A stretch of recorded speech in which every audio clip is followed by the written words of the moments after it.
What up, what up, what up? It's your boy D back at you with another video. So, today we are going over my predictions for Survivor Series that is on this Saturday in Canada, Vancouver, I believe, to be exact. It is in Canada this weekend.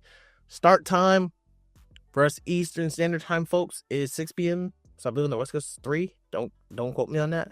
But so I am excited about this card. I feel like there's a lot of solid matches on this card that are going to really mean something. But I feel like everything on this card is pretty much storyline driven for the most part. And there's a lot of, I don't know what the fuck is about to happen. And that's the beauty in this. So without further ado, we about to get into it. Alright, so the first match we got on the list is which will probably open the show for being real. It is the Women's War Games match. So we have your WWE Women's World Champion, Liv Morgan. You have the WWE Women's Champion, Nia Jax. You have Mrs. Tiffy Time, Ms. Money in the Bank. Hi. Fuck Ludwig. Just playing. I'm only kidding. Tiffany Stratton. Then you have Raquel Gonzalez. And then you have Candice LeRae.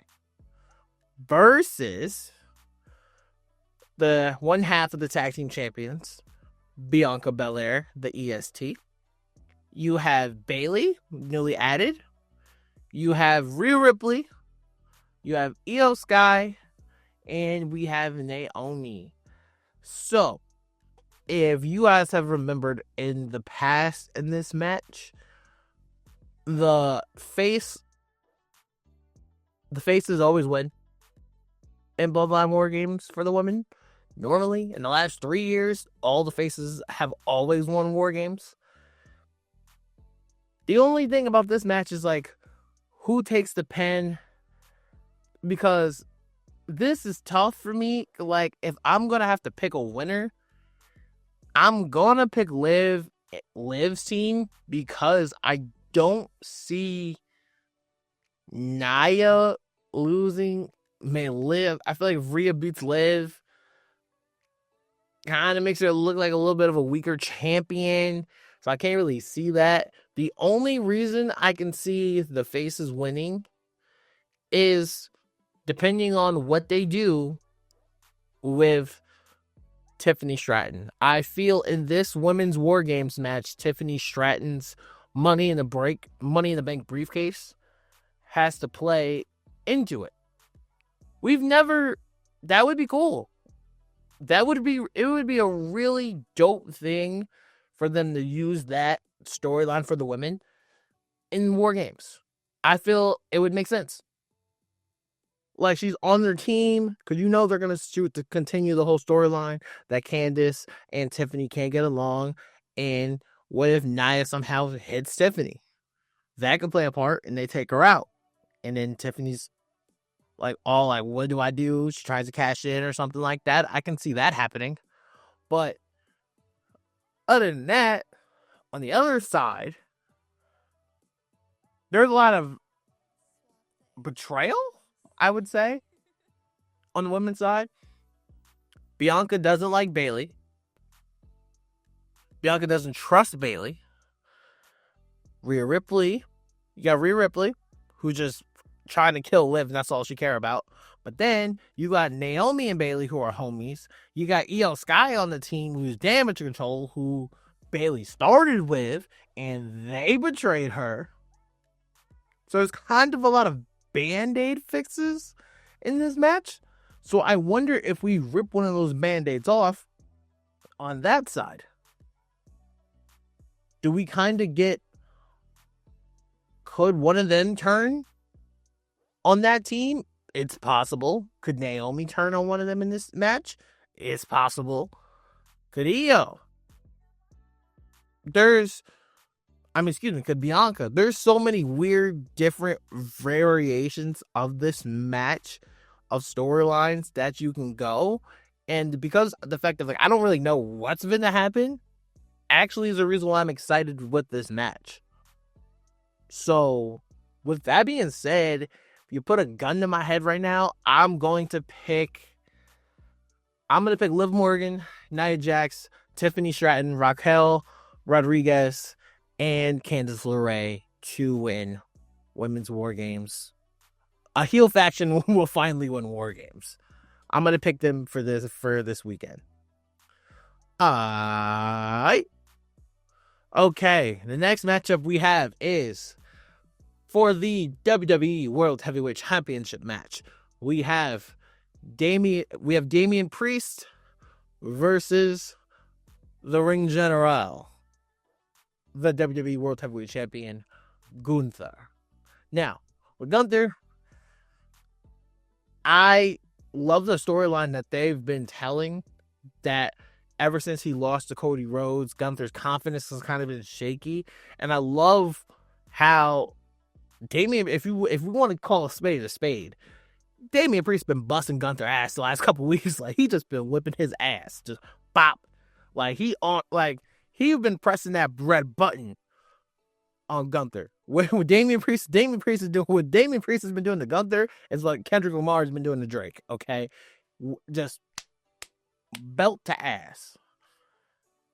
And with that being said, I do see Gunther winning this match. I don't think this would make sense for a title change right now. And even with that, I just hope that, I want Gunther to win clean. I don't want no foolishness with Finn Balor and the Judgment Day. I don't care. Okay? I just don't want that. I just don't. Streets do not need to see Gunther versus Finn again. I mean, Damian Priest versus Finn Balor again. I don't think we need that. That's just me. Some of y'all may like that. But for me personally, yeah, I'm kind of cool on that. But I do think Gunther needs to win this match, get that confidence back as he gets ready and prepares for the Royal Rumble. I just think it's important. So, that being said, I have Gunther retaining his World Heavyweight Championship. All right. The next matchup we're going to talk about is actually LA Knight versus Shinsuke Nakamura. I like this new, they call him the Shinobi now or something like that. The Shinobi Assassin or some shit like that. Bottom line, LA Knight is going to beat Shinsuke Nakamura to continue his reign.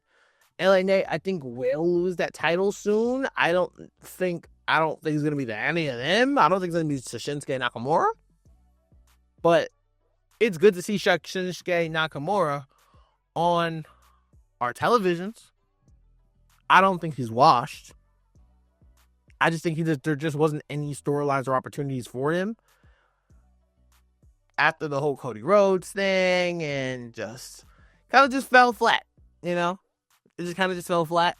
And now he's back and has a target on LA Knight, which is cool. I do have LA Knight winning this match. I don't think there is anybody right now who I can perfectly see in a perfect world beating LA Knight right now for the United States Championship. And he's not on a terrible run at all. So I think you just continue to let it run. So I got LA Knight defeating Shinsuke Nakamura at Survivor Series to retain his United States Championship. The next matchup is a triple threat match between Ludwig Kaiser. That's my op. If you guys don't know, Ludwig Kaiser is my op because, he's dating Tiffany Stratton and I'm jealous, okay? I'm sorry, I said what I said. You got Sheamus, and then you have badass Braun Breaker in a triple threat match for the Intercontinental Championship, okay? I got Braun Breaker, period, point blank. I have Braun Breaker winning this match. This match, honestly, could be how chaotic and all. I feel like there's so many different things they're going to be able to do in this match to where I feel that this match could be one of the best matches of the night. I truly think so. That's how talented the wrestlers are in that ring. I think they're genuinely dope. I just think that there's just something about those three. It's like a perfect clash of chaos. I still have Braun Breaker winning, but I do think this match is going to be special. I know we have to get Sheamus the Intercontinental Championship so he can become a full Grand Slam champion. I understand. I think you give him that nod at WrestleMania versus SummerSlam, but I'm not. But if Sheamus wins the Intercontinental Championship on Saturday, you will not hear me complain. I will be all for it. But if you're asking your boy, I got Braun Breaker retaining the IC title on Saturday over Sheamus and Ludwig Kaiser. Alright. The next matchup and the final match on the list we have is Bloodline War Games. We have Solo Sikoa, Jacob Fatu, Tongaloa Tama Tonga, and Big Bronson Reed versus Jimmy Uso, Jey Uso, Sami Zayn, your tribal chief, Roman Reigns, your OTC, and CM Punk. This match is going to absolutely cook because of storytelling alone. This is the match everybody wants to see because we all have so many different theories that are going on. Like one of the storylines that are floating around on the internet, in the IWC, is Paul Heyman going to screw over the OG Bloodline?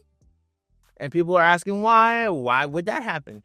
Maybe because if you notice when he came out on SmackDown the other day, he had the same exact outfit on that normally Solo wears. Normally Paul comes out, nice suit with a nice little tie. You know what I'm saying? You feel me? But this time he decided to come out. And he had just this whole red t-shirt under the suit and all that. And that's kind of Solo's thing. People were talking about that. Then, what we also have is, does Seth Rollins screw the Bloodline out of this match? Because, and the reason why we ask that is because I can see how Seth Rollins is super pissed off. He's not even on this card. Could Seth Rollins come out and also not only screw Roman Reigns out of this match, could he also screw CM Punk? Because it's two people that he hates more than anyone. But then, in reality, in retrospect, Seth talked a lot about Roman. Didn't make any motherfucking sense sometimes. Because it's like, you're talking all this about Roman, but in reality, Seth, you're the reason he is the way he is. You did this when you betrayed him. You toyed with him when you challenged him for the WWE title at the Royal Rumble and was just making fun of him coming out in the whole Shield attire. You were playing with his PTSD, and then you did it again at WrestleMania 40. So in some ways, it's kind of like, Seth, what the fuck are you talking about? Like he's a tyrant, this, that, and the third. It's kind of like the pot calling the kettle black, okay? But Seth, could this be the start of Seth Rollins versus CM Punk? Could this be the start of their blood feud? It's possible. That could be the start. I think this match is going to cook. And then more importantly, this is the one everyone else is also talking about. Could The Rock return at Survivor Series? Could the final boss come down from his mountain? Because Moana 2 will be out by then. Everybody go see that. Go support The Rock. Could the final boss put that Versace back on? Could the final boss shock the world? Blow up the internet? one more time and show up at Survivor Series War Games to help the Bloodline, Solo Sikoa's Bloodline, win? That could be possible. It's possible. What do I think? I don't think The Rock's going to be at Survivor Series. I personally think The Rock will be at the first Raw on Netflix. I think that's where The Rock shows up.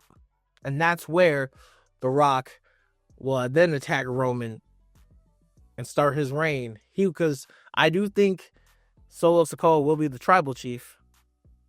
The Rock will be the high chief. Just like his grandfather. And that shit'll be absolutely special. And it will be beautiful. I do think this tandem, though, of Jacob Fatu and Bronson will be very special. Very special. There's just so many different ways that this can go, which would be dope. Like, another way that I also see this match going is, could you imagine, they announced CM Punk, right? Could you imagine that they shoot a backstage vignette at the pay-per-view where all of a sudden you look, CM Punk is laid on the ground, a bloody mess, and everyone's wondering what the fuck happened to him. They're like, yo, bro, Punk is down. Somebody took out CM Punk, and everybody's all confused. Because now the Bloodline needs one more person. And then Seth Rollins comes out and goes, we can put our differences aside, and I'll do it.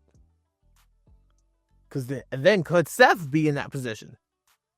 Could Seth take out CM Punk at the pay-per-view to make so then CM Punk's not in Bloodline War Games, and then Seth joins them? That is also a possibility.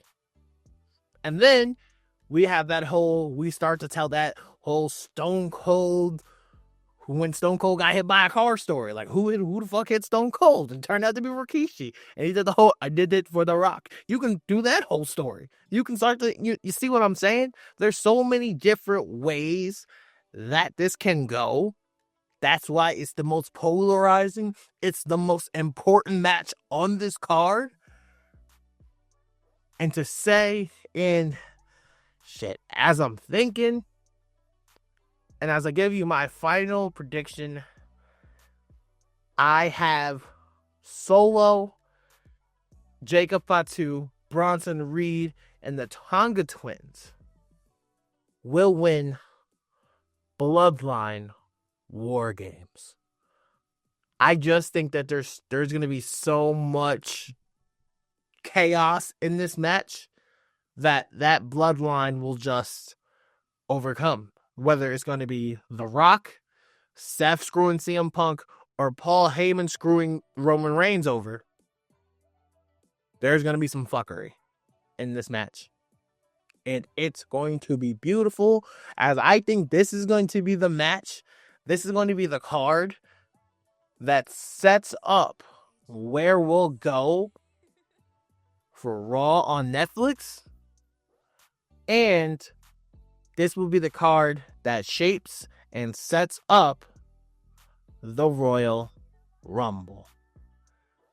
Thank y'all for listening to me, man. So that's what I got for Survivor Series this Saturday, November 30th, starting with 6 p.m. Eastern Standard Time.